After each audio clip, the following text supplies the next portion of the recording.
দেখুন, করোনা মহামারীতে গোটা পৃথিবী বিপর্যস্ত কিনা? একটি অদৃশ্য বোমার আঘাতে যুক্তরাষ্ট্রের মতো পরাশক্তি ধরাশক্তিতে পরিণত হয়ে গেছে। তার অর্থনীতি নিম্নমুখী, বিশ্বে তার নেতৃত্ব এখন শূন্যের কোঠায় চলে যাচ্ছে। একটা অদৃশ্য বোমায় আল্লাহ তাআলা ইসলামের শত্রুদের শায়েস্তা করে দিয়েছেন। তো বাংলাদেশ এত গরিব একটা রাষ্ট্র বেঁচে গেল কিভাবে? এখনো 10,000 লোক করোনাতে মরে নেই বাংলাদেশে। এটাকে মেডিকেল সায়েন্স রক্ষা করেছে? কি আছে বাংলাদেশের চিকিৎসা সেবা? থার্ড ওয়ার্ল্ডের থার্ড নাম্বারে আছে। ইন্নাল হামদুলিল্লাহি নাহমাদুহু ওয়া নাস্তাঈনুহু ওয়া নাস্তাগফিরুহু ওয়া নাউযু বিল্লাহি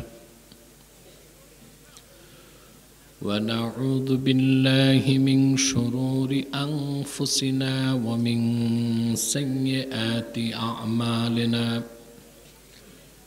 من يهده الله فلا مضل له ومن يضلله فلا هادي له ونشهد أن لا إله إلا الله وحده لا شريك له ونشهد أن سيدنا وحبيبنا ومولانا محمدا عبد الله ورسوله صلى الله عليه وعلى آله وصحبه وسلم الذي أكمل الله به قصر النبوة أي ختم الله به النبوة وحكما لا نبي بعده وأعلن في القرآن بالبرهان أن محمدا صلى الله عليه وسلم خاتم النبيين والمرسلين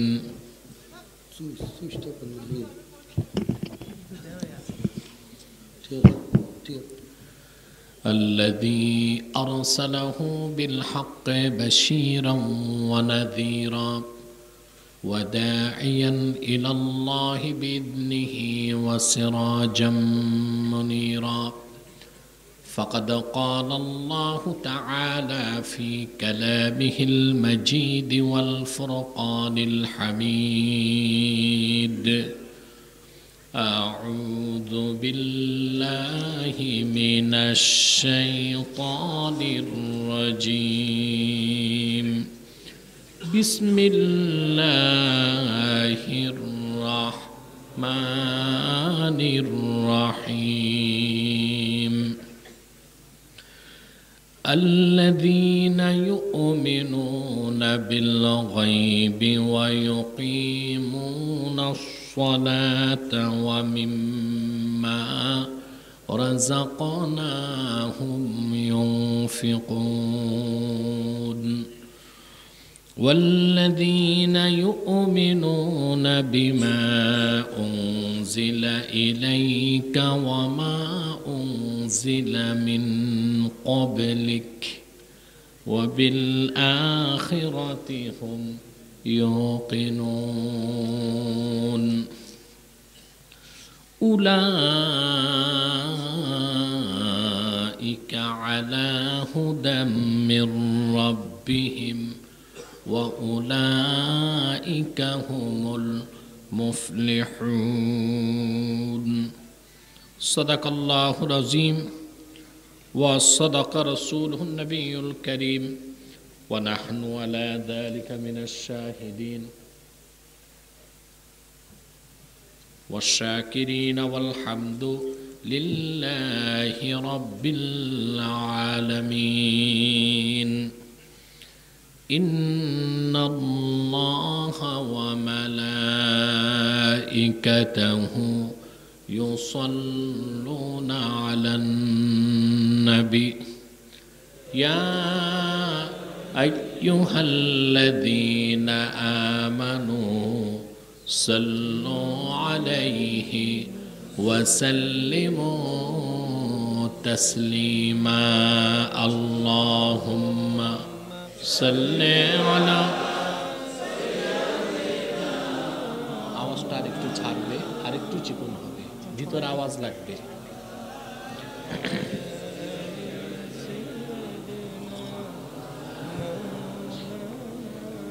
জবান খুলে পড়ুন আল্লাহুম্মা সাল্লি আলা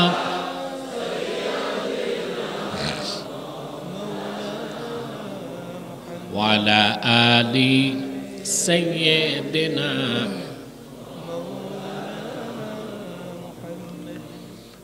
मेरा दिल तड़प रहा है, मेरा जल रहा है सीना, ये दवा वही मिलेगी, मुझे ले चलो मदीना। अल्लाहुम्मा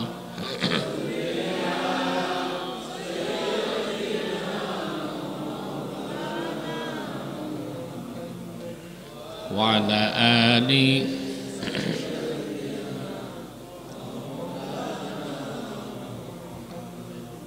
मदीने की हवा से जन्नती बू आती है, खाके पाके मदीना में नूरे जन्नत चमकती है। अल्लाहुम्मा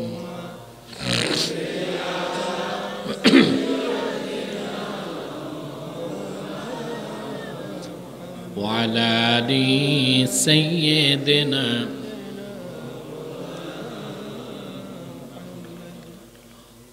मुहम्मदुन रसूलुल्लाहि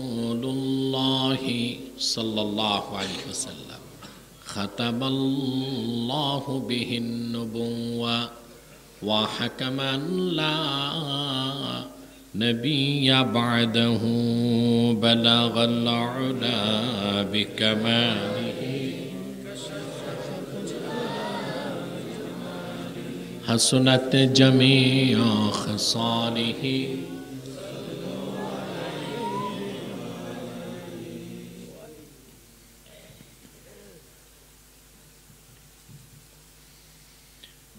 ইসলামী সমাজ কল্যাণ পরিষদের উদ্যোগে আয়োজিত 2 দিনব্যাপী তাফসীরুল কোরআন মাহফিলের আজকের সভাপতি হাজারাত উলামায়ে কেরাম, তুলাবায়ে ইজাম, বিভিন্ন প্রান্ত থেকে আগত আমার দিন দরদি মুসলমান ভাই ও বন্ধুগণ, সকলকে অন্তরের অন্তঃস্থল থেকে জ্ঞাপন করছি মুবারক। সবটুকুন শুকরিয়া আল্লাহ সুবহানাহু ওয়া তাআলার জন্যে, যিনি আজকের এই মুতাবাররাক মাহফিলে আমাদেরকে আসার বসার তৌফিক মেহেরবানি করে দয়া করে ভিক্ষা দান করেছেন। সেজন্য আসুন আমরা সকলে একবার অবনত চিত্তে হৃদয়ের আবেগ অনুভূতি উজাড় করে সমবেত কণ্ঠে বলি আলহামদুলিল্লাহ। অগণিত অসংখ্য দরুদ ও সালাম আল্লাহর সৃষ্টির প্রধান আকর্ষণ, বিশ্ব সভার সভাপতি, সকল নবী রাসূলগণের মাথার তাজ, শামসুল হিদায়াত, বদরুদ্দুজা, সৈয়দুস সাকালাইন, ইমামুল মুরসালিন, খাতামুন নবিয়্যিন আল মুরসালিন, আফতাবে নবুওয়াত, শাহনশাহে রিসালাত, सरकारे दो जहां, सुल्तानुल मदीना, नबीयुल अंबिया, हुजूरे अकरम, नूरे मुजस्सम, नूरुन अला नूर, सय्यिदिना हबीबिना शफीइना मौलाना मुहम्मद सल्लल्लाहु अलैहि वसल्लमार ऊपर अल्लाह जल्ला जिक्रुह व अम्मा नवालुह যাকে আজ থেকে ১,৫০০ বছর আগে প্রেরণ করেছেন সর্বশ্রেষ্ঠ ও সর্বশেষ নবী ও রাসূল হিসেবে, যার পরে আজ পর্যন্ত পৃথিবীতে অবশ্যই কোনো প্রকার এই নবী কিংবা রাসূল অবশ্যই আসে নাই, অবশ্যই এখনো নাই, অবশ্যই কিয়ামত পর্যন্ত আসবে না। সম্মানিত সুধী, আপনারা 2 দিন যাবৎ ওয়াজ শুনে আসতেছেন, আলহামদুলিল্লাহ। এটা আপনাদের ভাগ্য সুপ্রসন্নের লক্ষণ। আল্লাহ পাক যখন কোনো জনপদের মানুষের উপর খুশি হন, সন্তুষ্ট হন, তো কোরআন কারীমের চর্চা, আমল বৃদ্ধি করে দেন। আপনারা সেই সুযোগটি পেয়েছেন বলে খুশি না বেজার? বলেন আলহামদুলিল্লাহ।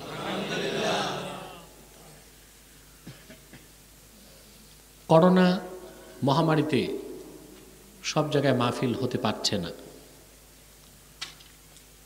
মাহফিল না হওয়ার পেছনে অজুহাত দেখানো হয় অনেক জায়গায়, যেটা করোনা পরিস্থিতিকে অবনতির দিকে নিয়ে যাবে। কিন্তু আমি আমার বক্তব্যে ভূমিকাতে নিরন্তর বলে যাচ্ছি, কোরআন কারীমের মাহফিল যত বাড়বে বাংলাদেশে, ব্যক্তির কল্যাণ, সমাজ কল্যাণ, রাষ্ট্রের কল্যাণ তত বাড়বে। ঠিক কিনা? ব্যক্তির কল্যাণ কি হয়? মানুষ যখন কোরআন হাদিস শোনে কিংবা শোনায়, জিকির ফিকির করে, বিশেষ করে কোরআনের মাহফিলে যতক্ষণ বসে তাদের ঈমান বাড়তে থাকে। আপনারা খুশি হলেন না? তোমাদের এই পাশের আওয়াজগুলো বন্ধ করো না একটু। কি অবস্থা? এটা তো বেয়াদবি। পিছনে কারা?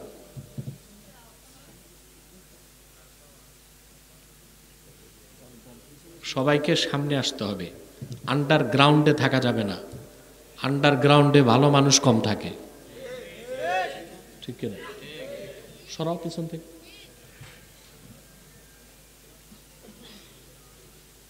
প্রিয় ভাই বন্ধুগণ, ব্যক্তির কল্যাণ হচ্ছে কোরআন কারীমের মাহফিল যত বাড়বে ব্যক্তির কল্যাণ তত বাড়বে। সুবহানাল্লাহ। একটু মহব্বতে বলি না ভাই? সুবহান। খুশি আছেন? বলি আলহামদুলিল্লাহ। যত বেশি মানুষ কোরআন হাদিস শুনবে, শোনাবে, ঈমান বাড়তে থাকবে। সুবহানাল্লাহ। সহিহ আল বুখারী প্রথম খণ্ড কিতাবুল ঈমানে ইমাম বুখারী রাহিমাহুল্লাহ তারজামাতুল বাবে মুআজ বিন জাবাল রাদিয়াল্লাহু তাআলা আনহুর একটি বক্তব্য তুলে ধরেছেন। হাদিসটি মাওকুফ হাদিস, তালিকান এসেছে। রাসূলুল্লাহ সাল্লাল্লাহু আলাইহি ওয়াসাল্লামের জলিলুল কদর সাহাবী হযরত মুআজ বিন জাবাল রাদিয়াল্লাহু তাআলা আনহু ওনার বিশিষ্ট ছাত্র আসওয়াদ বিন হেলালকে ডেকে বললেন, ইজলিস বিনা নুমিন সাআতান, আসো আমরা একটু বসি, কোরআন হাদিসের কথা বলি, ঈমানটাকে বাড়াই। সুবহানাল্লাহ। ইজলিস বিনা নুমিন সাআতান, আসো একটু বসি, ইলমি মুযাকারা করি। সুবহানাল্লাহ। কোরআন হাদিস শুনি, শোনাই, ঈমানটা বাড়াই। তাহলে কোরআন কারীমের মাহফিল যত বাড়বে ব্যক্তির কল্যাণ তত বাড়বে। সুবহানাল্লাহ। সমাজ কল্যাণ কি হয়? প্রশ্ন আসে না? আমি জানি না আপনারা সমাজ ও রাষ্ট্রে কতটুকু পার্থক্য বুঝেন, এটা জানি না আমি। তবে রাষ্ট্রবিজ্ঞানীগণ বলেন, society is greater than state. রাষ্ট্র থেকে সমাজ বড়। রাষ্ট্র থেকে সমাজ বড়। যেই সমাজে ব্যক্তিগুলো ভালো হয় সমাজটা ভালো হয়ে যাবে। আর সমাজের সাংবিধানিক রূপ হচ্ছে রাষ্ট্র। সমাজ ঠিক, রাষ্ট্র ঠিক, ঠিক কিনা? কোরআন হাদিসের মাহফিল যত বাড়বে, ব্যক্তির কল্যাণ বাড়বে, সমাজ কল্যাণ বাড়বে, রাষ্ট্রের কল্যাণ কি হবে? প্রশ্ন আসে না? আল্লাহ রাব্বুল আলামিন বলেন, ওয়ালাউ আন্না আহলাল কুরা আমানু ওয়াত্তাকাউ লাফাতাহনা বারাকাতিম মিনাস সামাই ওয়াল আরদ। যদি জনপদের মানুষগুলো ঈমান আনয়ন করতে এবং ওয়াত্তাকাও এর মানে ওয়াতাবু তওবা করে ভালো হয়ে যেত, আকাশ ও জমিনের বরকতের সমস্ত দরজাগুলো আমি আল্লাহ খুলে দিতাম। তো মাহফিলে বসলে ঈমান বাড়ে, ঠিক কিনা? আর মুনাজাতে তওবা হয়। সুবহান। মাহফিলে বললে কি বাড়ে? এটা আমার কথা না, হাদিস থেকে বলেছি। আরে বাবা, কথা বলবা না তোমরা? কথা বলো। আমি ডকুমেন্টসের সাথে, রেফারেন্সের সাথে বলেছি, ঠিক কিনা? মাহফিলে বসলে ঈমান বাড়ে, মুনাজাতে তওবা হয়। আর যেই জনপদে ঈমান চর্চা হবে, তওবা হবে, আকাশ ও জমিনের রহমতের দরজাগুলো আল্লাহর হুকুমে খুলতে থাকে। তারা বাংলাদেশে ব্যক্তি কল্যাণ, সমাজ কল্যাণ, রাষ্ট্রের কল্যাণে মাহফিলের অনুমতি বেশি দিতে হবে না করোনার অজুহাতে বন্ধ করতে হবে? ঠিক কিনা? সাউন্ড সিস্টেমটা আমার মনোভূত হয়নি, একটু ভিতরে অর্ডিন্যান্স আওয়াজ লাগবে। অর্ডিন্যান্স দুই পাশে দুটো ডিব্বা ঠিকই আছে, ডিব্বা দুইটা চলে কিনা জানি না। প্রিয় ভাই বন্ধুগণ, কথা খেয়াল করছেন? দেখুন, করোনা মহামারীতে গোটা পৃথিবী বিপর্যস্ত কিনা? একটি অদৃশ্য বোমার আঘাতে যুক্তরাষ্ট্রের মতো পরাশক্তি ধরাশক্তিতে পরিণত হয়ে গেছে। কি অবস্থা সেখানে! তার অর্থনীতি নিম্নমুখী, বিশ্বে তার নেতৃত্ব এখন শূন্যের কোঠায় চলে যাচ্ছে। একটা অদৃশ্য বোমায় আল্লাহ তাআলা ইসলামের শত্রুদের শায়েস্তা করে দিয়েছেন। তো বাংলাদেশ এত গরিব একটা রাষ্ট্র বেঁচে গেল কিভাবে? এখনো 10,000 লোক করোনাতে মরে নেই বাংলাদেশে। এটাকে মেডিকেল সায়েন্স রক্ষা করেছে? কি আছে বাংলাদেশের চিকিৎসা সেবা? থার্ড ওয়ার্ল্ডের 3rd নাম্বারে আছে। থার্ড ওয়ার্ল্ডের 3rd নাম্বারে আছে বাংলাদেশের চিকিৎসা সেবা। 3-এর 3-এই ধরলাম।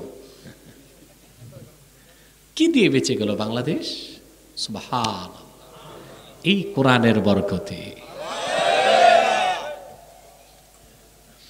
আরব বিশ্বকে বাদ দিলে সারা বিশ্বে এত কোরআনের এত মাহফিল হয় না বাংলাদেশে যত হয়।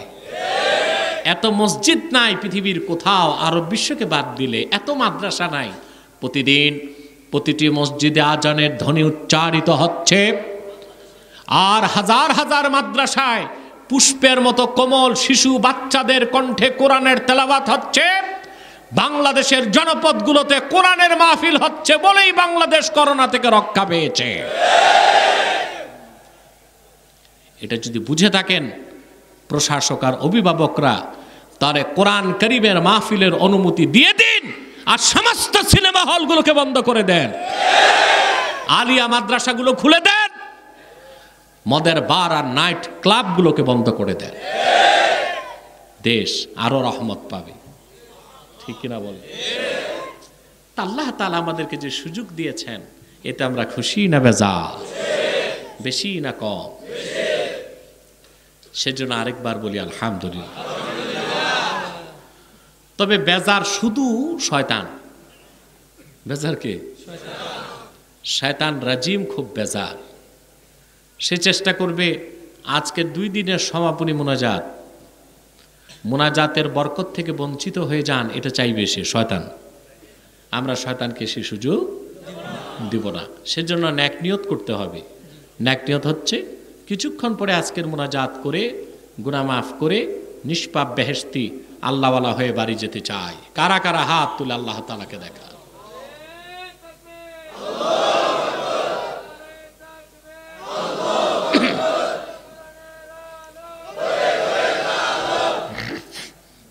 প্রিয় ভাই বন্ধুগণ, আমি একটু শারীরিকভাবে ক্লান্ত এবং অসুস্থ, আপনারা দেখতে পাচ্ছেন। খুব জোরে কথা বলতে পারবো না, আস্তে আস্তে কথা বলবো, আপনাদের বুঝতে হবে, ঠিক কিনা? মাঠে ময়দানে মাহফিলে আমি একটু জোরে কথা বলি, কথা বুঝতে পেরেছেন? বক্তব্যটা যেন স্পিরিচুয়াল হয়। দাবাত ওয়াজের কতগুলো নীতি আছে, কখনো নরমে কখনো গরমে, বুঝলেন না? তবে লাইভ শোতে আমি খুব ঠান্ডা থাকি, কারণ যারা বসেন ওনাদের চিত্ত খুব দুর্বল, মনে খুব দুর্বলতা তাদের। যদি আমরা গরম হয়ে যাই তো হার্ট অ্যাটাক করে মরে যাবার সম্ভাবনাও আছে। সেজন্য একটু ঠান্ডা থাকি। কি থাকি? দুই, ওনাদের মগজ আর মন এতটা ঝং ধরে গেছে যেটা জোরে ঘষতে গেলে, লোহা যেটা বেশি পুরান জোরে ঘষলে ভেঙে যায়, আস্তে আস্তে ঘষে সাফ করতে হয়। তা আমি চেষ্টা করছি, করে যাচ্ছি।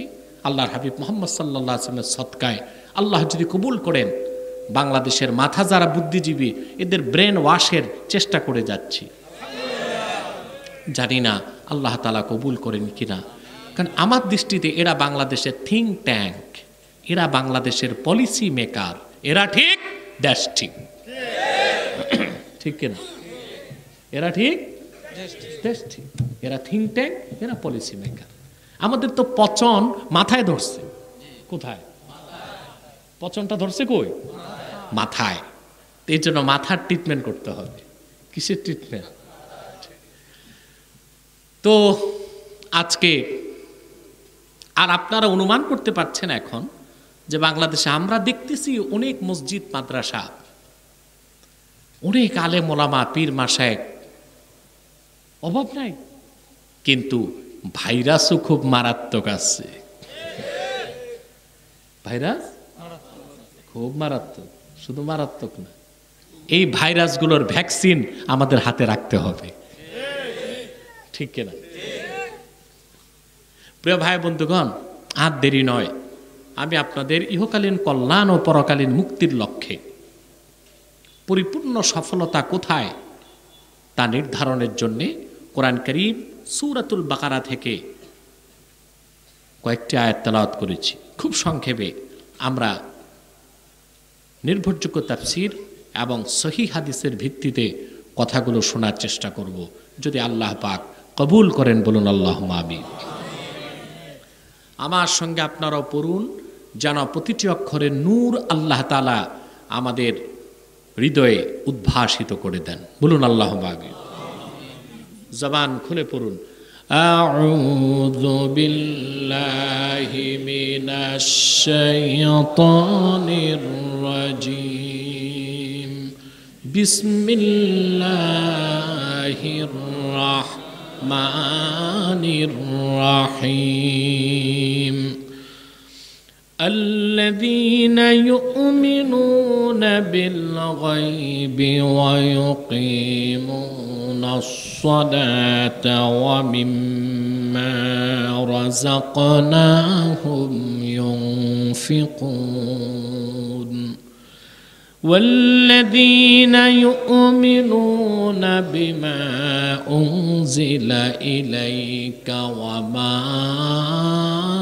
أنزل من قبلك وبالآخرة هم يوقنون أولئك على هدى من ربهم وأولئك هم المفلحون صدق الله العظيم ওয়া সাদাকা রাসূলুহুন নাবিয়ুল হাবিবুল কারীম। পড়েন ওয়া নাহনু আলা যালিকা মিনাশ শাহিদিন ওয়াশ শাকিরিন আলহামদুলিল্লাহি রাব্বিল আলামিন। আল্লাহ পাক বলেন আল্লাযীনা ইউমিনুনা বিল গায়ব, যারা বিশ্বাস স্থাপন করে গায়বের উপর, ওয়া ইউকিমুনাস সালাহ, অতঃপর 5 ওয়াক্ত নামাজ যথারীতি আদায় করে, ওয়া মিম্মা রাযাকনাহুম ইউনফিকুন, আই মিম্মা আ'তাইনাহুম ইয়াতাসাদ্দাকুন, আমি তাদেরকে যা রিজিক হিসেবে দান করেছি তার থেকে তারা খরচ করে, নিজের জন্য, দিনদারের জন্য, দিনের জন্য। সুবহান। والذين يؤمنون بما أنزل إليك وما أنزل من قبلك, এবং মুহাম্মদ সাল্লাল্লাহু আলাইহি ওয়াসাল্লাম আপনার উপর অবতীর্ণ এই কোরআন, যার পরে কোনো কিতাব নাই, এই কোরআনকে এবং পূর্বের নবীগণের উপর যে কিতাবগুলো নাজিল হয়েছিল ওগুলো এক সময় আল্লাহর বাণী ছিল এই বলে বিশ্বাস করে, আর চূড়ান্ত কালাম হিসেবে কোরআনকে সর্বশেষ ও চূড়ান্ত আসমানি কিতাব হিসেবে বিশ্বাস করে। ওয়াবিল আখিরাতি হুম ইউকিনুন, এবং তারা পরকালকে বিশ্বাস করে। পরকালকে তারা মুমিন। তারা কি? আল্লাহ পাক বলেন উলাইকা আলা হুদাম মির রাব্বিহিম ওয়া উলাইকা হুমুল মুফলিহুন, তারাই তাদের রবের প্রদত্ত হেদায়েতের উপর প্রতিষ্ঠিত এবং তারাই চূড়ান্তভাবে সফল। বলেন সুবহান। আওয়াজটা তো আরো নষ্ট হয়ে গেছে, আগের মতো থাকলেও মোটামুটি চলা যাবে। স্টার্টিংটা যেরকম ছিল, স্টার্টিং। প্রিয় ভাই বন্ধুগণ, আমার কথা শুনতেছেন তো? সফল কারা? আল্লাহ তাদের কথা বলেছেন, ঠিক কিনা? আপনি কি সফলতা চান? ইহকালে না পরকালে না দোনোকালে? সুবহানাল্লাহ। আমরা ইহজাগতিক নই, আমরা পরজাগতিক। আমরা কি? এই জন্য আমাদের ইহজগত প্রয়োজন আছে। আর যারা ইহজাগতিক, বস্তুবাদী, জড়বাদী, নেচারালিস্ট, প্রকৃতিবাদী, নৈরাজ্যবাদী, এত কথার দরকার নেই, যাকে আপনারা বলেন নাস্তিক। হয়ে গেছে, এত বুঝে না তো মানুষ, ঠিক কিনা? মাইকটা এখন মনে হয় ঠিক আছে। এখন মাইকম্যানকে 3 ফুট পিছনে বসাও। ওদের একটা বদ অভ্যাস, ওদের বদ অভ্যাস হচ্ছে চুলকানি রোগ, একটু পরপর ধরে।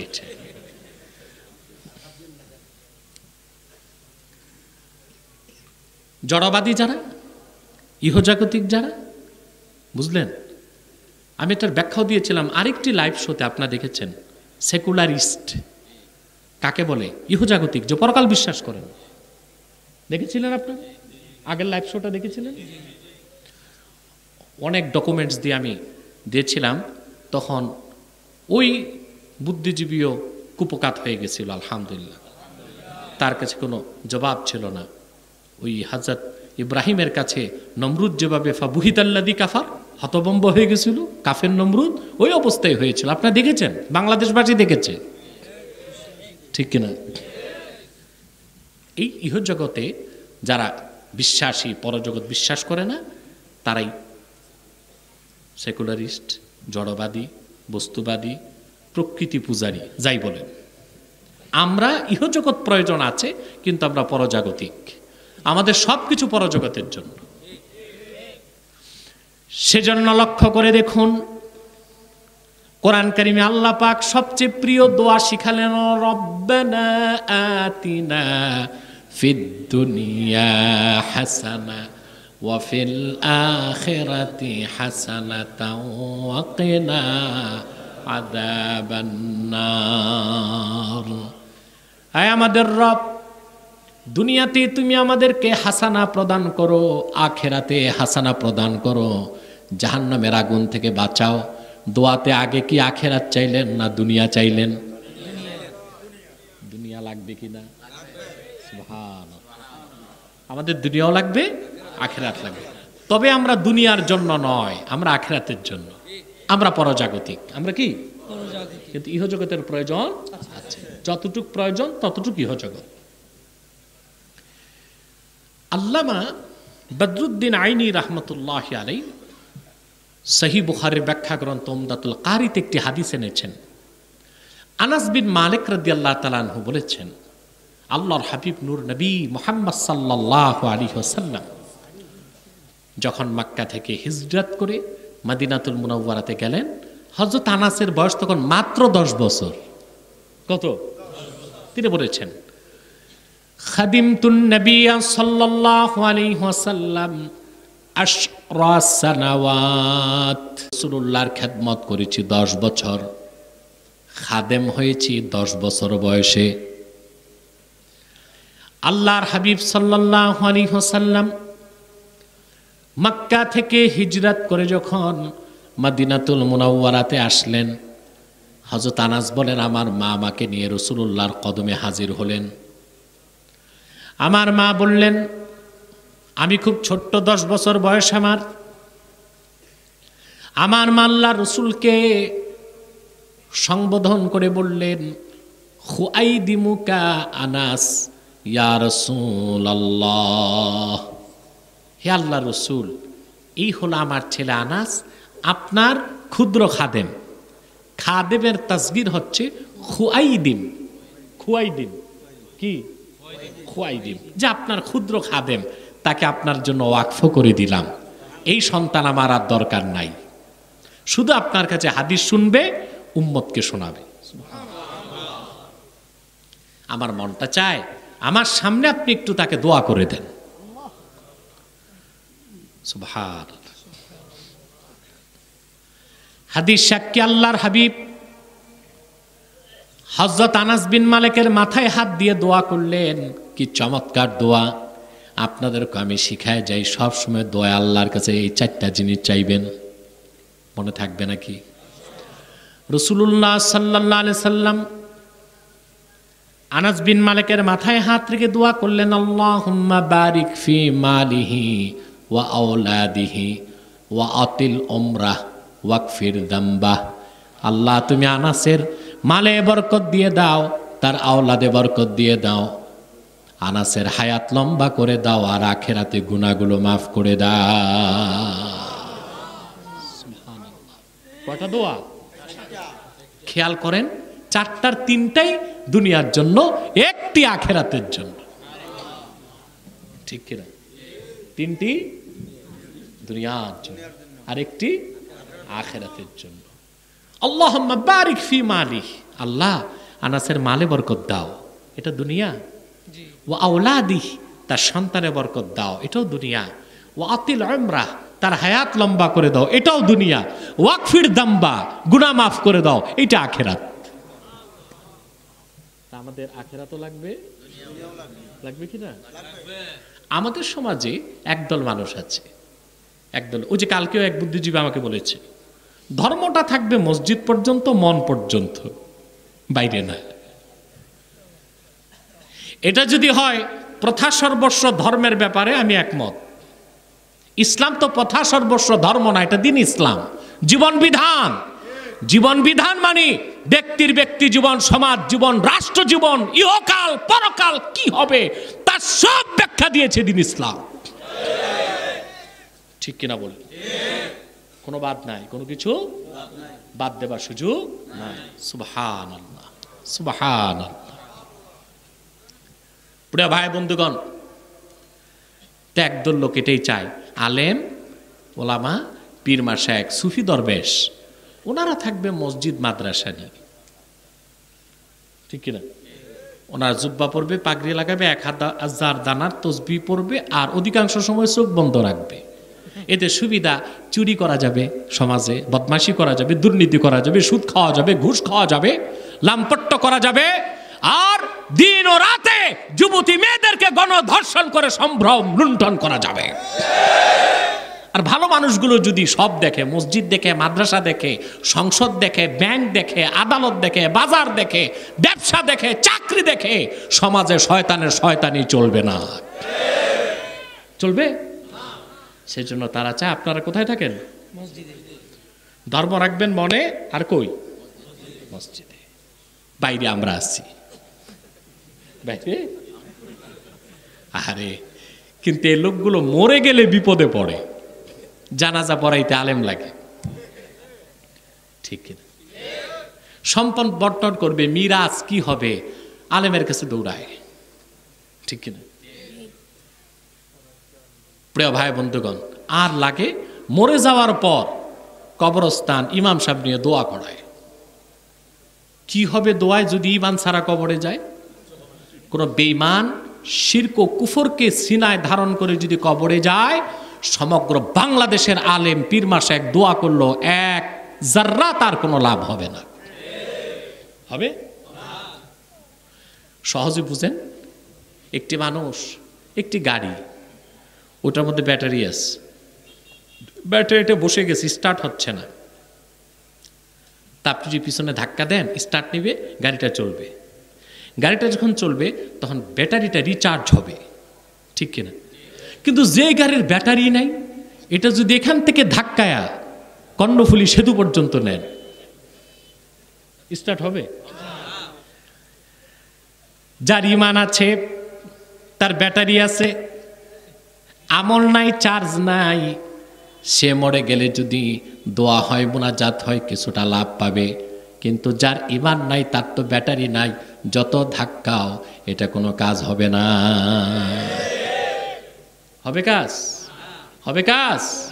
কোনোদিনও কাজ হবে না। তাহলে আমরা সফলতা চাই, সেই সফলতা শুধু পরকালে না, ইহকালে পরকালে, ইহকালে পরকালে। আচ্ছা বলেন তো ভাই, সফলতা চায় না কে?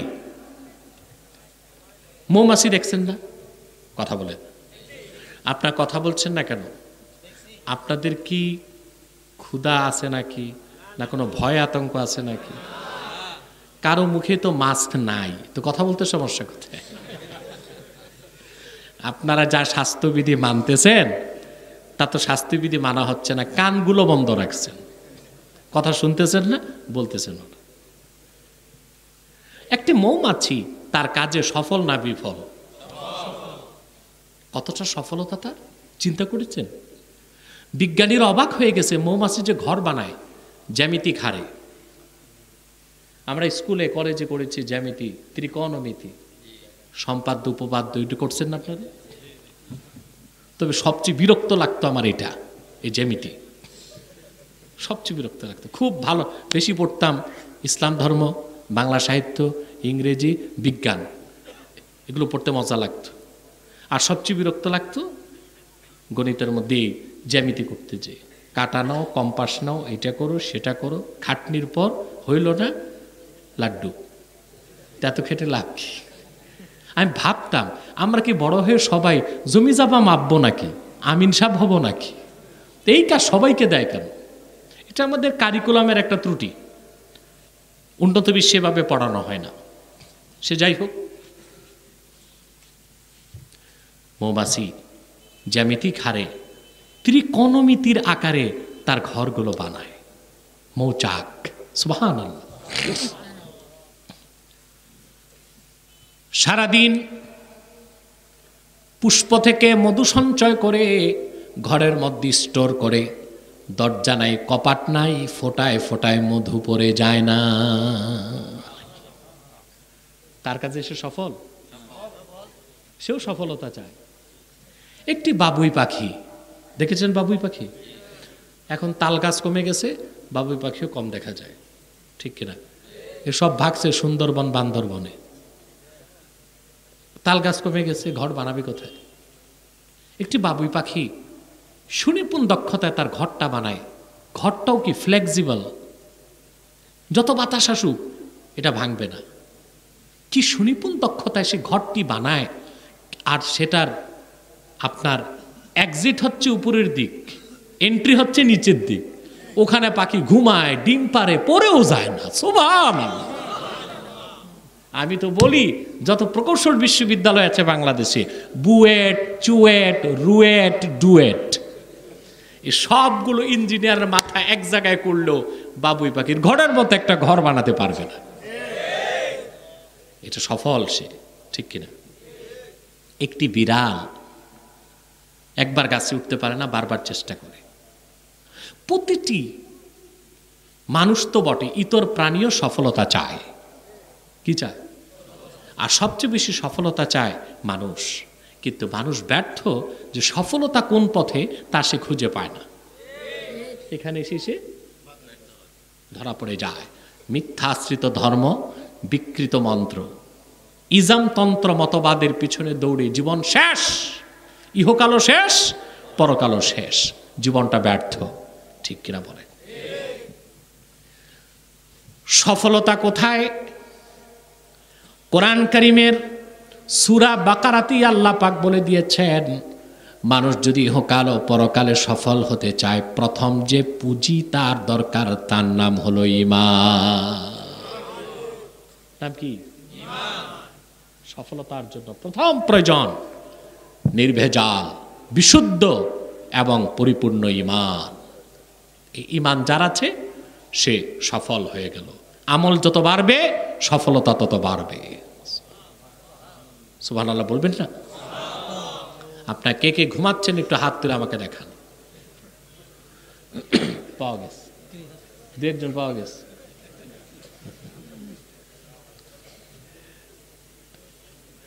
আমি জানি না আপনারা মনোযোগ দিয়েছেন না মনোযোগী না আছে। মানুষ আবার একদম না বুঝলেও কিছু বলে না, আর বেশি বুঝলেও চুপ থাকে। আপনারা কোনটায় আছেন আমি জানি না। না, বেশি বোঝা ভালো না, একটু কম বুঝলে ভালো। বেশি বুঝলে তো আবার বুদ্ধিজীবী হয়ে যাবে, তা দরকার নাই। আমরা বুদ্ধিজীবী হতে চাই না, আমরা জ্ঞানী হতে চাই। জ্ঞানী হওয়া, প্রজ্ঞাশীল হওয়া এক বিষয়, আর বুদ্ধিজীবী হওয়া। আপনি জানেন, আমার সবগুলো লেকচার শোনার চেষ্টা করবেন কোরআন কারীমের তাফসীর। প্রতিটি কথা আলহামদুলিল্লাহ কোরআন সুন্নাহ থেকে আমরা ব্যাখ্যা করে রেখেছি। বাকি আপনাদের দেখা দরকার, আমল করা দরকার। বুদ্ধি যত বেশি হোক আপনি মুক্তি পাবেন না, জ্ঞান যত বাড়বে আপনার মর্যাদা তত বাড়বে। ইতর প্রাণীর বুদ্ধি তো মানুষের চেয়ে বেশি, এটা বিশ্বাস করেন? কথা বলেন। পিঁপড়া দেখছেন? হায়াতুল হাইওয়ান কিতাবে এসেছে, একটি পিঁপড়া তার দেহে যে ওজন তার থেকে 13 গুণ বেশি ওজন বহন করতে পারে। কত গুণ? আপনার ওজন যদি 2 মণ হয়, 13 গুণ 26 মণ। আপনি মাথায় নিয়ে হাঁটবেন তো দূরে থাক, চিৎকাইত হয়ে হালুয়া হয়ে যাবেন। পারবেন? কথা বলেন। আর একটি পিঁপড়া 13 গুণ বেশি জিনিস নিয়ে চলতে পারে। এই পিঁপড়া থেকেই বিজ্ঞান ক্রেন আবিষ্কারের প্রযুক্তি পেয়েছে। অতিথি পাখির দিকে দেখেন, কোথায় সেই সুদূর সাইবেরিয়া থেকে শীতকালে অতিথি পাখিগুলো উড়ে উড়ে বাংলাদেশ চলে আসে। পাখি, অতিথি পাখি কোনো এভিয়েশনে পড়াশোনা করে নাই পাইলট হবার জন্য। তার কাছে কোনো ডিভাইস নাই, রাডার নাই, জিপিআরএস নাই, সে অক্ষাংশ চিনে না, দ্রাঘিমাংশ চিনে না। হাজার হাজার মাইল পথ দূর সাইবেরিয়া থেকে উড়ে উড়ে চলে আসে বাংলাদেশে। খালে বিলে হাওর বাওরে কয়েক মাস তৃপ্তির সাথে মাছ খেয়ে যখন তার পেটটা ভরে যায়, খুশি মনে তার বাড়ি ফিরে যায়, পথঘাট ভুলে যায় না। বুদ্ধি বিজ্ঞানীর চেয়ে কম না বেশি? কথা বলেন। শুধু বেশি না, অনেক বেশি। এই যে বাংলাদেশ নতুন প্লেন কিনেছে, ড্রিম লাইনার, শুনছেন না? প্রায় 12 থেকে 1400 কোটি টাকা একটা প্লেন। তারপর কত প্রযুক্তি, কত সায়েন্টিফিক অ্যাচিভমেন্ট। তারপর চালায় কারা? এক একজনের বেতন 12 লাখ, 14 লাখ, 20 লাখ টাকা। তারা পড়াশোনা করেছে, ঠিক কিনা? ফ্লাইং ইনস্টিটিউটে পড়াশোনা করেছে, সায়েন্স ডিপার্টমেন্টে পড়াশোনা করেছে। পাইলট থাকে, ক্যাপ্টেন থাকে, কো পাইলট থাকে, ঠিক কিনা? ক্যাবিন ক্রু থাকে। তারপর প্লেনে বসে, তারপর অত্যাধুনিক প্লেনে এইরকম দূরবীন আছে, ডিভাইস আছে, যা দিয়ে 350 মাইল দূরে ঝড় তুফান কি অবস্থায় আছে তা দেখতে পায়। 350 মাইল দূরে। তারপর সে তার অবস্থান ঘোরায়।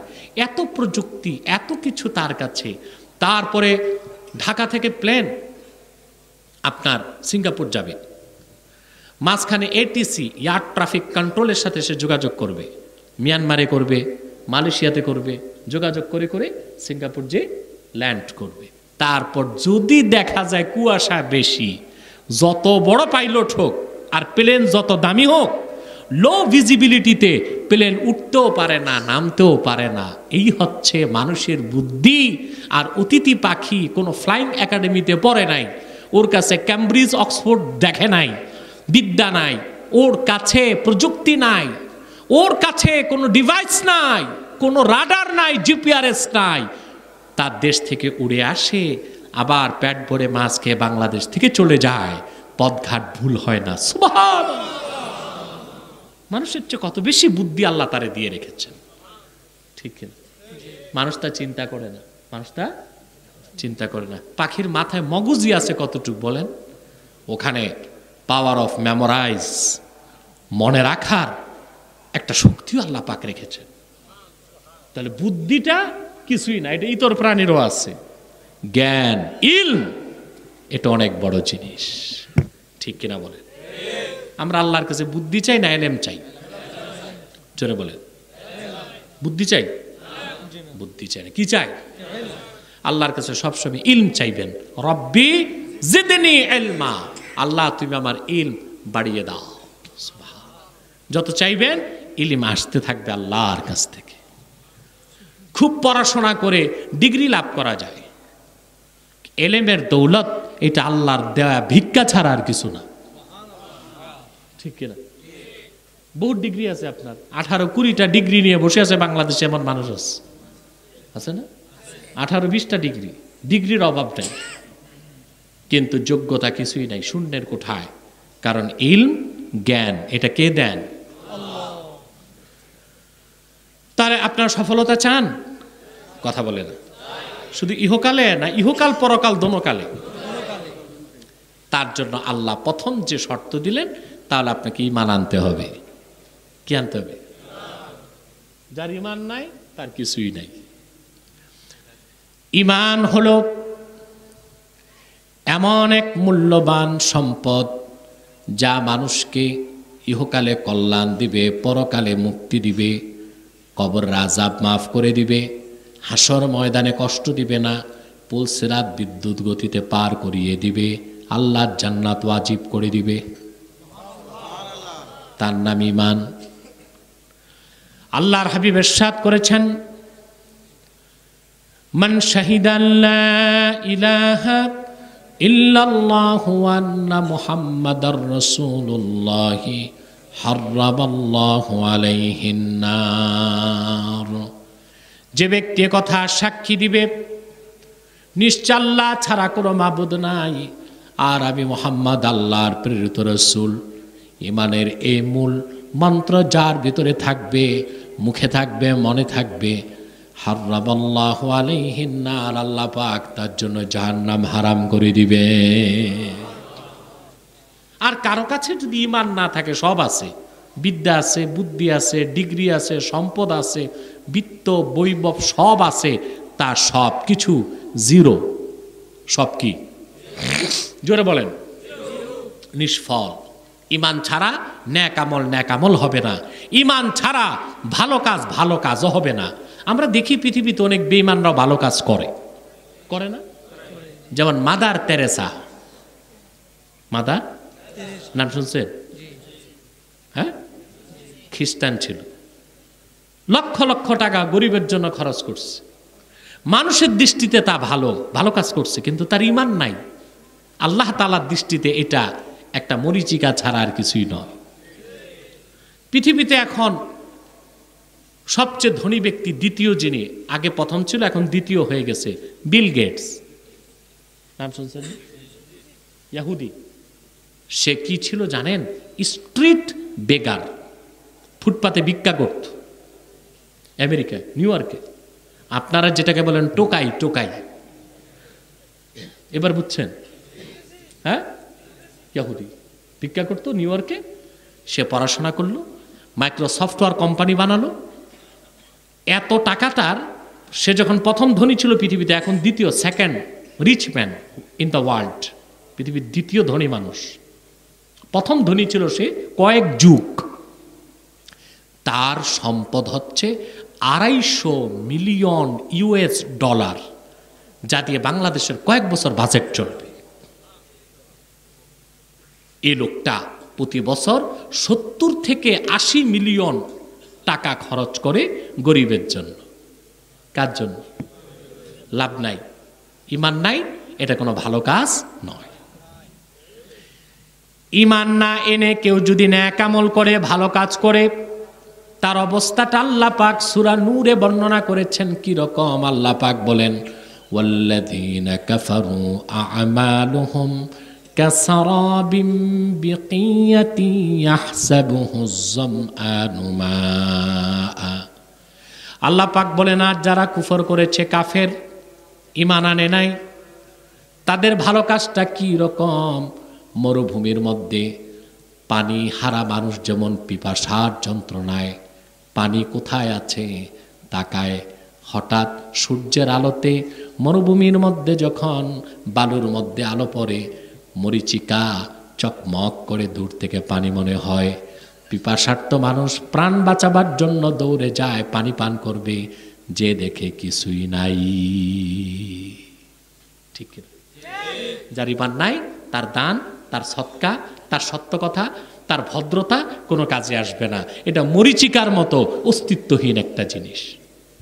ঠিক না? আমাদের দেশে আমরা অনেক সময় ভুলে বলি যে হিন্দু ভদ্রলোক বলছে কথাটা। কবে ভদ্র হয়েছে? যার ঈমান নাই সে ভদ্র হয় কেমন করে?